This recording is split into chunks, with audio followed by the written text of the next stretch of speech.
Bon, je vous propose qu'on se demande ensemble comment représenter le système solaire. Cela semble facile. Le Soleil, des planètes, nous avons tous vu des illustrations dans des encyclopédies, dans des livres. Vous allez voir que les choses ne sont peut-être pas si faciles. Oui, quand on ouvre un livre qui nous montre le système solaire, en général, on a le Soleil, parfois juste un morceau du Soleil, parce que oui, le Soleil est très gros, beaucoup plus gros que les planètes. Donc souvent, on n'en montre qu'une partie. Et puis ensuite, le défilé des planètes. Alors la première, c'est Mercure, petite, Vénus, un petit peu plus grosse, la Terre, même taille que Vénus, un peu plus loin Mars, la moitié de la Terre, un espace où se trouvent les astéroïdes, et puis Jupiter, la plus grosse planète, Saturne, avec ses anneaux, Uranus, Neptune, et puis après, il y a Pluton. Vous savez que récemment, on a considéré que Pluton n'était peut-être pas une planète. Il y a beaucoup d'objets qui ressemblent à Pluton et qui sont au-delà de Neptune. Mais pour notre petite histoire, on va rajouter Pluton, et on va quand même, aujourd'hui en tout cas, lui accorder le statut de planète, et ce sera la dernière. Alors oui, dans ces livres où on nous montre le système solaire, on veut à la fois montrer les planètes, montrer le Soleil, et puis il faut que les planètes soient assez grosses pour qu'on voit quelques détails sur les planètes, qu'on voit les anneaux de Saturne, qu'on voit peut-être les continents sur Terre, qu'on voit des calottes polaires sur la planète Mars, et puis d'autres détails. En fait, tout ça est un peu compliqué, parce que les échelles ne sont pas respectées. Si on veut voir les planètes avec suffisamment de détails, alors le Soleil devrait sans doute être beaucoup plus gros. Les distances entre les planètes beaucoup plus grandes. On va s'assurer de tout cela en réalisant une représentation à l'échelle du système solaire. Je vous propose de choisir une échelle un peu impressionnante, un 10 milliardième. C'est 1 et puis beaucoup de zéros. 10 milliardième. C'est pas très parlant, 10 milliardième, alors je vous propose de faire comme on le voit souvent sur les cartes routières. Au lieu de donner l'échelle sous cette forme, on va dire 1 centimètre égale, et au 10 milliardième, 1 centimètre égale 100 000 kilomètres. Alors à cette échelle, quelle est la taille du Soleil? Est-ce que le Soleil, c'est un petit pois? Est-ce que le Soleil, c'est une énorme boule? Le Soleil, à cette échelle, c'est un joli pamplemousse. Voilà, 14 cm de diamètre. Celui-là est peut-être un peu petit, mais enfin, on va considérer que c'est pour nous un Soleil suffisamment représentatif. Voilà, je pose le Soleil. Donc voilà notre Soleil à l'échelle 1 10 milliardième, un pamplemousse de 14 cm de diamètre. À la même échelle, quelle est la taille de la Terre? Si je vous donnais de la pâte à modeler et je vous demandais de modeler de la Terre, que feriez-vous?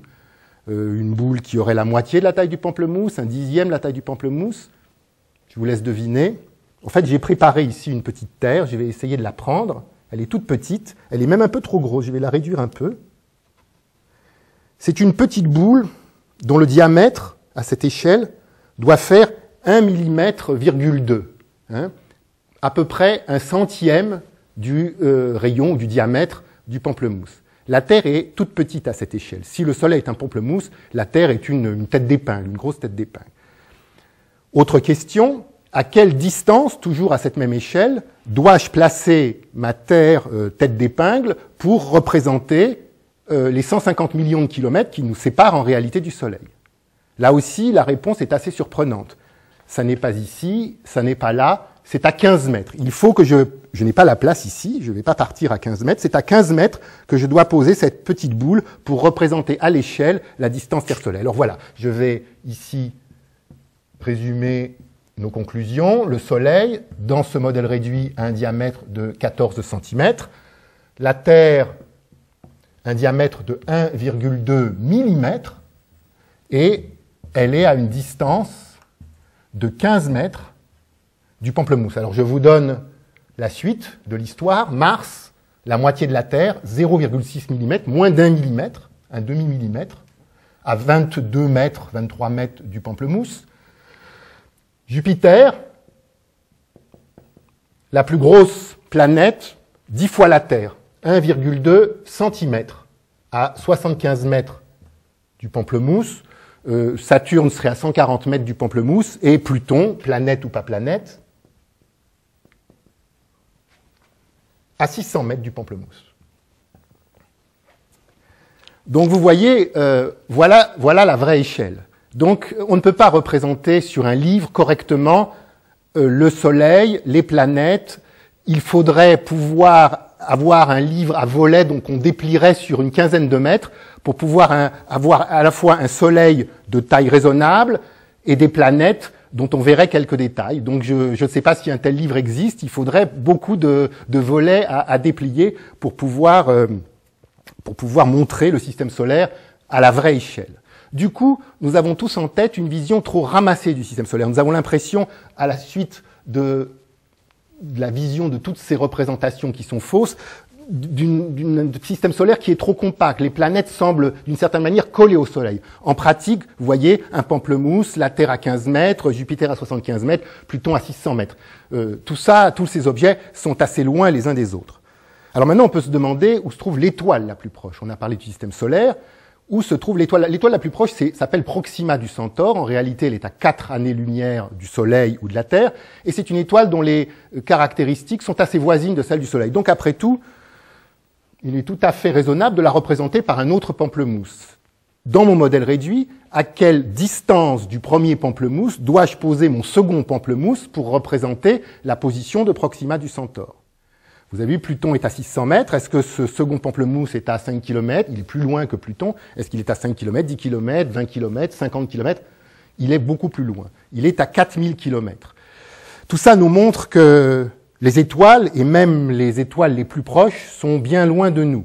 Le système solaire, qui nous paraissait, dans notre représentation déjà,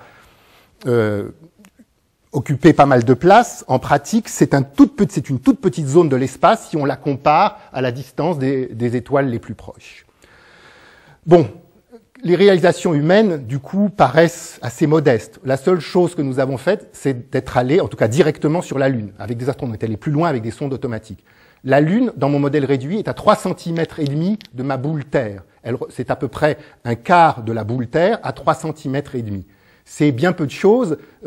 Notre exploration du système solaire, et alors du monde des étoiles, évidemment, ne fait que commencer. On en est au tout début. En même temps, après tout, les performances humaines ne sont pas si négligeables, puisque poser une sonde, par exemple, sur la planète Mars, c'est partir d'une tête d'épingle en visant une demi-tête d'épingle située à une distance qui est entre 7 et 20 mètres.